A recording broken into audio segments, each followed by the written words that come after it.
உங்கள் சத்யாவில் குளு குளு ஏசி ஆஃபர். சினிமா சங்கி எல்லாம் சேர்ந்து பண்றாங்க அவங்க அடுத்த தொழிலுக்காக. என்னைக்குமே இந்த மாதிரி கபட நாடகம் போட்டு கூத்தாடும் தனிநபர்களை ஏற்றுக்கொண்டதே இல்லை. என்ன சொல்லுவோம், நெஞ்சை தட்டி என்ன சொல்லுவோம், நான் மதுரைக்காரன்டா, நான் மதுரைக்காரன்டா, நான் மதுரைக்காரன்டா. ஆனா இன்னைக்கு அவர் என்னை பத்தி பேசுறதெல்லாம் கேட்கும்போது ஒண்ணுதான் தோணுச்சு. நம்ம வார்த்தைக்கு வார்த்தை அவர் தானே படிச்சவன் படிச்சவன் படிச்சவன் சொல்லிக்கிறாரு. படித்தவர்கள் அவங்க செயல்ல தான் காட்டணும் தாங்க படிச்சவங்கன்னு, வெறும் சர்டிபிகேட்ல தெரியறது இல்ல படிச்சவங்கன்ட்டு. இன்னைக்கு எனக்கு அவர் எனக்கு நிறைய பேர் சொல்லிருக்காரு. அதுல ஒரு பேரு படித்தவர் சொல்ற வார்த்தைகள் இதெல்லாம். அதுல ஒரு பேரு சினிமா சங்கி. நான் சினிமால இருந்து வந்தவன் தான். அது உலகத்துல இருக்கிற எல்லா மக்களுக்கும், மதுரை மக்களுக்கும், தமிழ்நாட்டு மக்கள் எல்லாருக்கும் தெரியும். அது கூட எக்ஸ்ட்ராவா சங்கிங்கிற ஒரு வார்த்தை. அடுத்ததா ஒரு பேர் வச்சிருக்காரு கூத்தாடி. என்ன கூத்தாடி அப்படின்னு சொல்லியிருக்காரு. அந்த காலத்துல அறிஞர் அண்ணா அவர்கள் நாடகத்தில் நடிச்சாரு. அப்ப அவரும் கூத்தாடி தான். அவங்க தலைவர் டாக்டர் கலைஞர் அவர்கள் நாடகத்தில் நடிச்சாரு, எழுதியிருக்காரு. அப்ப அவரும் கூத்தாடி தான். ஏன் இப்ப தமிழக முதல்வர் மதிப்புக்குரிய ஸ்டாலின் அவர்கள் அவரும் நடிச்சிருக்காரு. அப்ப அவரும் கூத்தாடி தான். ஏன் இப்ப மதிப்புக்குரிய துணை முதல்வர் உதயநிதி ஸ்டாலின் அவர்கள் நிறைய சினிமால கதாநாயகனா நடிச்சுதான் வந்திருக்காரு.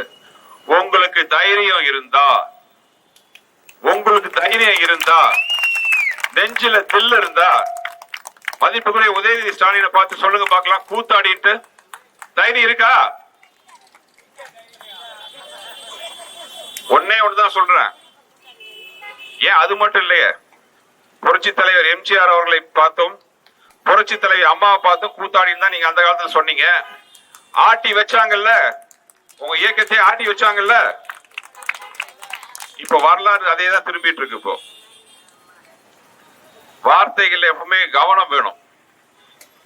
அறிஞர் அண்ணா சொன்னாரு, நம்ம அதிமுக கொடியிலேயே ஒரு அதான் சிம்பிளா வச்சிருக்காரு புரட்சி தலைவர். என்ன நோக்கி நீங்க ஒரு விரல நீட்டினா உங்களை நோக்கி 3 விரல் திரும்பி இருக்கும். இது நான் சொல்லல, அறிஞர் அண்ணா அந்த காலத்துல சொன்னாரு.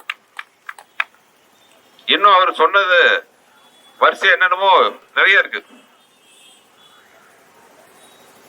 என் மனைவியை பத்தி சொல்லியிருக்காரு. அதுக்கப்புறம் என்கிட்ட கேட்கிறாரு, படித்தவர், நான் படிக்காதவன். நான் படிக்காதவன் தான். ஆனா கண்ணில் பார்த்தத மனசுல பட்டத என் வாயால பேசுறேன். அதுக்கு படிச்சுதான் வரணும்னு அவசியமே கிடையாது. இன்னும் 1/2 மணி நேரம் மூச்சு முட்டை என்னை பத்தி தான் பேசியிருக்காரு.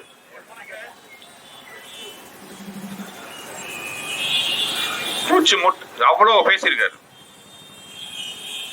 மதுரையின் வரலாறு எனக்கு கத்து கொடுக்கணும்னு சொல்லியிருக்காரு. அதுக்கு முன்னாடி இன்னொன்னு சொல்லியிருக்காரு, வா ஒரு கை பார்க்கலான்னு என்ன கேட்கிறாரு. என்ன ஒரு கை பார்க்கறதெல்லாம் இருக்கட்டும், முதல்ல அவரோட வலது கையா இருந்தாரு ஜெய் பாலாஜி, அவரு ஜெயில இருக்காரு. இடது கையா இருந்தாரு லட்சுமணன், அவர் எங்கேயோ வெளிநாட்டுல தலை மறைவா இருக்காரு. முதல்ல இந்த 2 கையை பார்க்க சொல்லுங்க, அதுக்கப்புறம் என்ன பார்க்கட்டும். அப்புறம் என்ன டைரக்ட் பண்றாங்களாம் எல்லாரும். ஏங்க, நானே எத்தனையோ படம் டைரக்ட் பண்ணிருக்கிறேன். சூப்பர் ஸ்டார் ரஜினி சார்ல இருந்து, பத்மஸ்ரீ கமல் சார்ல இருந்து, தல அஜித்ல இருந்து எத்தனையோ பேரை நான் டைரக்ட் பண்ணிருக்கிறேன். என்ன டைரக்ட் பண்றதுக்கு மத்தவங்க சொல்லி கொடுக்கணுமா? அண்ணா, உங்களுக்கு தான் சொல்லி கொடுக்கறதுக்கு 100 பேர் தேவை, எனக்கெல்லாம் யாரும் தேவையில்லை. அப்புறம் இன்னும் நிறைய சொல்லிட்டே இருக்காரு. மதுரையோட வரலாற எனக்கு கத்து கொடுக்கிறாராம். மதுரையோட வரலாற கத்துக்கிறது இருக்கட்டும், அதுக்கு முன்னாடி மதுரை மாநகராட்சி வரலாறு கொஞ்சம் அவர் கத்து கொடுத்தா நல்லா இருக்கும். மதுரை மாநகராட்சியில் நடந்த ஊழல், 200 கோடி ரூபாய் ஊழல் பண்ணது யாரு? மேயரோட கணவர். யாருக்கு நெருங்கினவர்? ஜெயில போட்டு ஜாமீன்ல வெளியில இருக்காரு. அவர் அந்த இடத்துக்கு கொண்டு வந்தது யாரு? இந்த வரலாறுலாம் கொஞ்சம் சொல்லுங்க. நானும் பாக்குறேன் 3/4 மணி நேரம். இது வரைக்கும் நான் யாரை பத்தியும் பேசுனது இல்ல, எதிர்கட்சி வேட்பாளர்களை பத்தி பேசுனது இல்ல, அது இவரை பத்தி பேசுனது இல்ல, அவரை பத்தி பேசுனது இல்ல, அவரை பத்தி பேசுனது இல்ல. எல்லாம் சொல்றீங்க. நான் சொன்ன ஒவ்வொன்றுக்கும் வந்து காரண காரியமா சொல்றீங்க. ஒரே ஒரு விஷயத்தை மட்டும் சொல்லவே இல்லையே பதில். மதுரை மாநகராட்சி ஊழலை பத்தி ஒரு வார்த்தை நீங்க மூச்சு முட்டை 3/4 மணி நேரம் பேசுனீங்களே, மதுரை மாநகராட்சி ஊழல் பத்தி ஏன் ஒரு வார்த்தை பேசல? என் மேல குப்பை வாரி போறதுல மட்டும் உறுதியா இருக்கீங்க. மதுரையே குப்பையா இருக்கு, அதை பார்க்கல.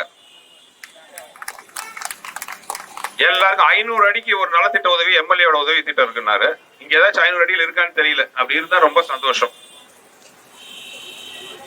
இப்படியே பேசி பேசி பேசி பேசி ஏமாத்தி ஏமாத்தி ஏமாத்தி ஏமாத்தியே ஆட்சியை பிடிச்சி ஒரு நல்லதும் பண்ணாம ஆட்சியில் உட்காந்துட்டு எலெக்ஷன் நேரத்துல மட்டும் வந்துட்டு வீரவசனம் பேசி மக்களை ஏமாத்தி மக்களுக்குள்ள பிரிவினையை உண்டாக்கி இந்த கூட்டத்தை வெளியே வீட்டுக்கு அனுப்புற நேரம் நெருங்கிடுச்சு.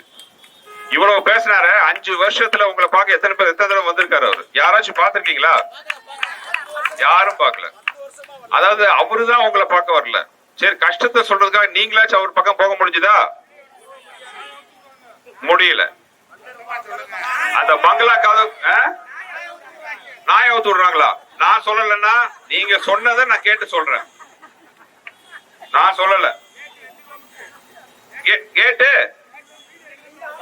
கேட்ல இருந்து வீடு 2 கிலோமீட்டரா? ஏப்பா, அதான் நான் சொல்றேனே, நீங்க சொல்றதானே. அரண்மனை பையன் எடுக்கலாம்.